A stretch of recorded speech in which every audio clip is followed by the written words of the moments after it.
వాళ్ళకి మనకి రంజాన్ మాసం వస్తా ఉంది. చాలామంది పెండింగ్ బకాయిలు ఉండిపోయినాయి. అంటే అది ఫిబ్రవరి 8వ తారీఖు దాకా సమయం ఉంది. ఎందుకు మన సెంట్రల్ గవర్నమెంట్ నుంచి డబ్బులు రావాలి. దాంట్లో ఖచ్చితంగా నాకున్న సమాచారం ప్రకారం 2 రోజుల్లో ఆ డబ్బులు జమ అయ్యేలాగా దాన్ని కృషి చేస్తాను మనస్ఫూర్తిగా.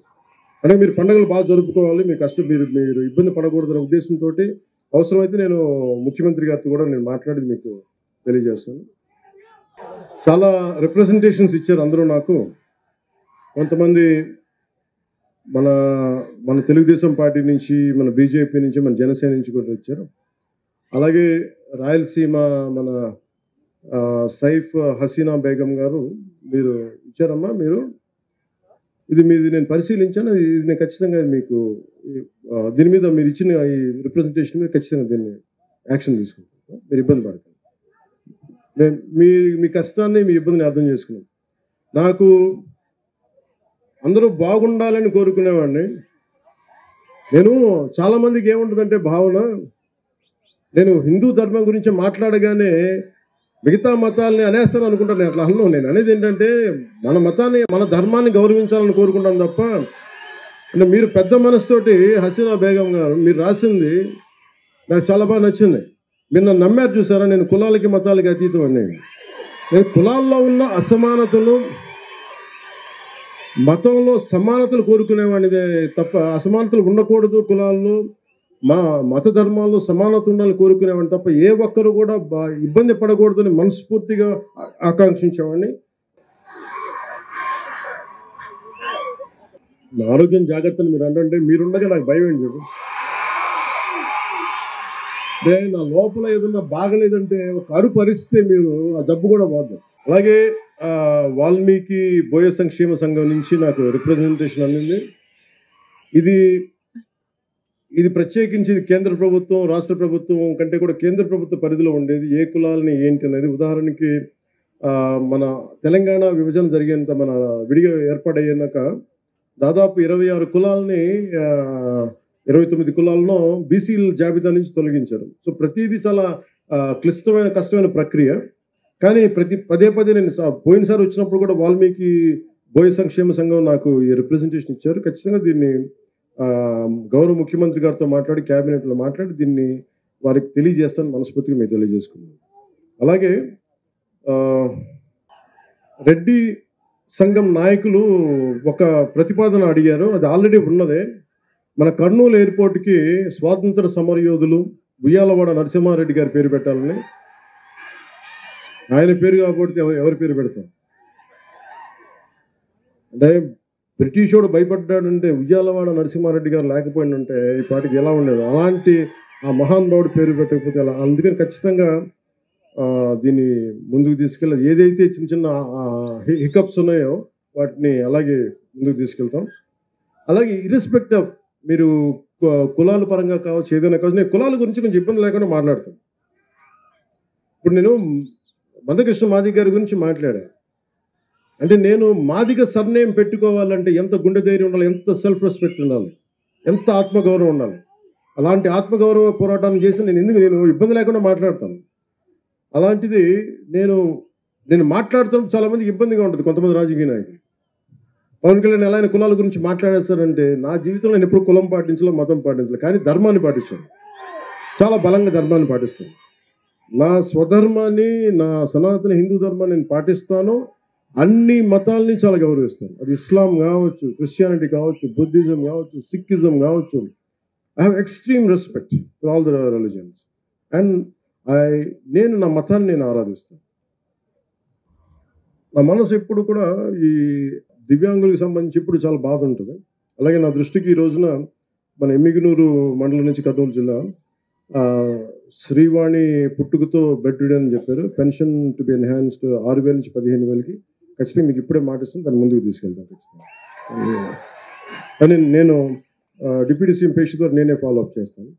అలాగే ఇంకొక బాబు బెడ్ రిడెన్ చందు మరాఠీ, ఆ బాబు కూడా ఓర్వకల్ మండలం బైరాపురం బొడ్డువాండ్లపల్లి, వారికి కూడా నేను వారి నాన్నగారి పేరు భాస్కర్ రావు. మీకు కూడా పెన్షన్ రాలేదు, నేను అది కూడా మీకు తెలియజేస్తాను. అది కూడా తీసుకోండి, వారు ఏది ఇస్తూ ఉన్నారు. అలాగే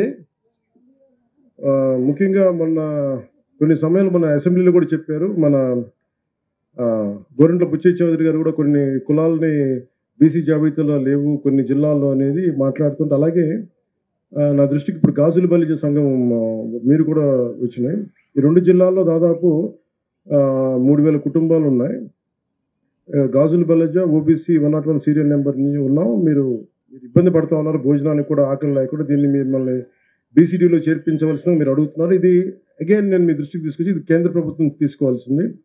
అలాగే గాజుల కొణిదెల రంగయ్య గారు కర్నూలు మీరు తెలియజేశారు, నున్న గాజుల శ్రీనివాసులు గారు తెలియజేశారు.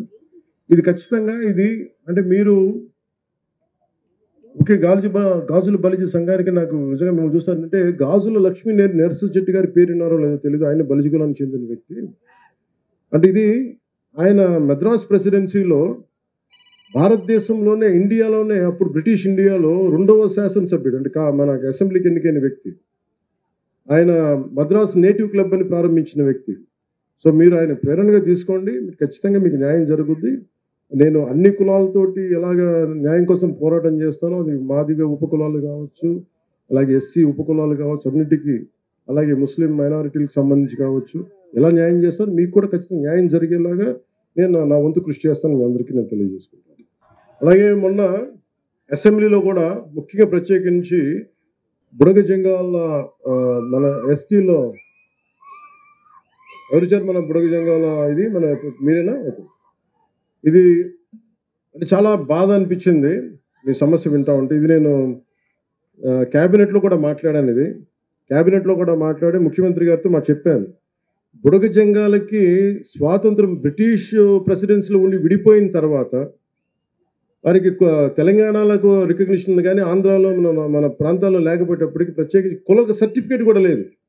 ఏ కులానికి చెందిన వారో కూడా తెలియని పరిస్థితిలో ఉంటుంది. ప్రత్యేకించి మన అసెంబ్లీలో కూడా నేను ప్రస్తావించాను.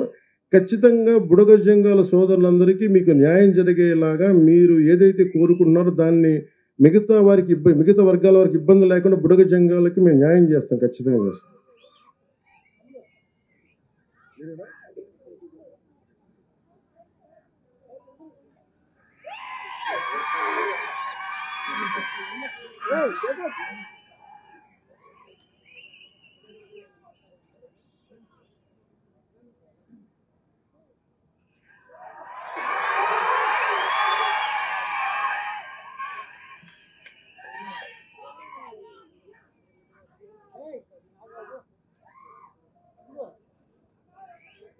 ఆఖరి మాటలు చెప్పి నేను సభను ముగిస్తాను.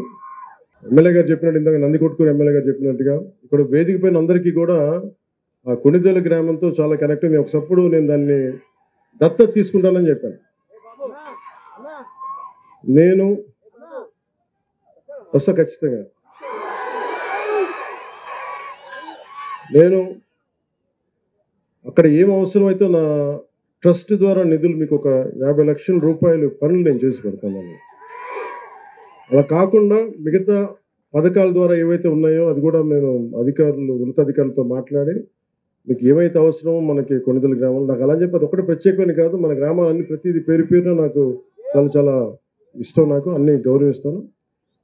ప్రత్యేకించి ఆ రోజు అడిగారు కాబట్టి నాకు దాని మీద గౌరవంతో కొణిదెల గ్రామానికి నేను వచ్చి నేను మీకు ఏమేమి కళ్ళు కావాలో గౌరవ శాసనసభ్యులు కూడా తెలియజేసి నేను ఆ పనులు చేసి నేను ఇప్పుడు ఆలూరుకి ఎలాగ వస్తానో ఒక రోజున అలాగే కొణిదెల గ్రామానికి కూడా వస్తాను. మన నియోజకవర్గం, మన ఉమ్మడి కర్నూలు జిల్లా కావచ్చు, అన్నీ కూడా ప్రత్యేకించి నేను పర్యటించి ఏ సమస్య రాబోయే కాలంలో పర్యటించి ప్రతి నియోజకవర్గం పర్యటిస్తాను.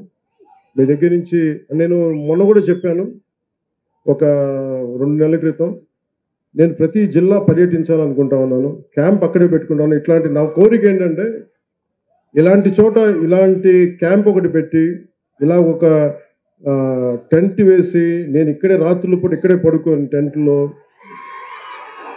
ప్రతి జిల్లాలో 26 జిల్లాలో కనీసం 2-3 రోజులు పర్యటన ఉండేలాగా మన సమస్యల్ని ఏవైతే ఉన్నాయో సాధ్యమైనంత మేరకు సాధ్యం కానివి ఎలా పరిష్కరించే దిశగా అడుగులు వేస్తామని తెలియజేసుకుని నాకు అవకాశం ఇచ్చిన మీ అందరికీ, గౌరవ ముఖ్యమంత్రి గారికి, గౌరవ శాసనసభ్యులకి, గౌరవ పార్లమెంట్ సభ్యులందరికీ పేరున ధన్యవాదాలు తెలుపుకుంటూ సెలవు తీసుకున్నాను. జై ఆంధ్ర, జై హింద్.